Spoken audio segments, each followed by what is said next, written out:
Cristiano Ronaldo, the untold hunger behind the legend. There is a boy running barefoot on a narrow alley in Madeira. His shorts are torn.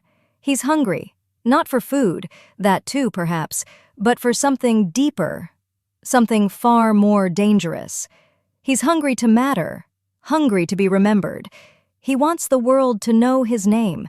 He wants to escape. Not many remember where Cristiano Ronaldo came from. Most just see the shine, the goals, the muscles, the trophies. But there's a shadow in his story, and once you see it, you'll never watch him the same way again. He wasn't born great. He was born forgotten. Cristiano's father was a man broken by life, a war veteran who turned to alcohol to forget. He named his son Ronaldo after Ronald Reagan, a name that sounded powerful, almost American, almost like something more. But even his father had no idea what this boy would become. At the age of 12, Cristiano left home. Not for an adventure, not for joy, but because he had to. Because there was no future for him on that island. He cried himself to sleep in a dormitory in Lisbon, bullied for his accent, mocked for his skinny body, and told he'd never make it. They laughed at him. He cried alone. No one saw that. He was diagnosed with a racing heart, a condition that could have ended his dream before it even began. A surgery was done, quick, quiet, dangerous. He was a teenager, but his mind had already turned to steel. Cristiano made a decision. If the world was going to keep pushing him down, he was going to push back harder. And so, he began to train.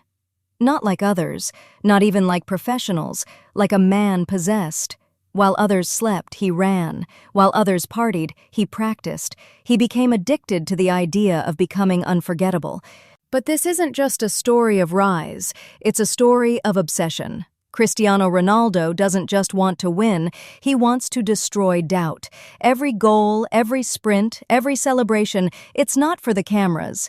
It's for the little boy from Madeira who was told, "You'll never be enough." That voice never left him.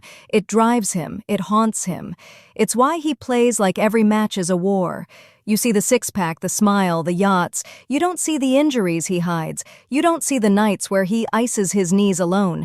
You don't see the rage in his eyes when a pass is missed, not because he's angry at others, but because he's angry at himself for not being perfect. At Manchester United, he arrived as a skinny winger with tricks but no purpose. Sir Alex Ferguson saw something, not just talent, but fire. Ferguson became a father figure, and Ronaldo repaid him with loyalty, goals, and evolution. But even at the peak, the shadow returned. He was never truly loved.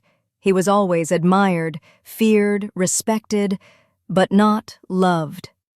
Not the way they loved Messi. Messi was the artist, the magician, the humble genius. Ronaldo? He was the machine, the ego, the villain. It cut him. But he turned pain into fuel. In Spain, the rivalry became myth. But deep down, Ronaldo wasn't fighting Messi. He was fighting his past.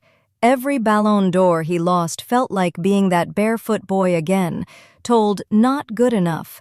Every Ballon d'Or he won was a scream of survival. And then, he left Madrid. Why?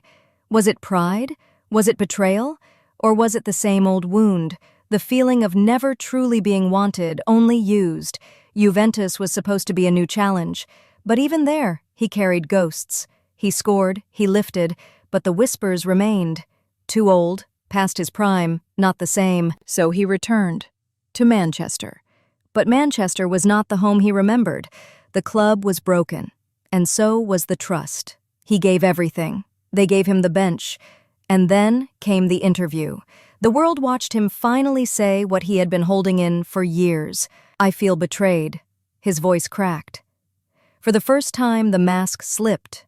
This wasn't Cristiano the brand, this was Cristiano the man. Hurt, angry, alone. Saudi Arabia followed. Critics laughed. But look closely. He wasn't running from Europe. He was running towards something else.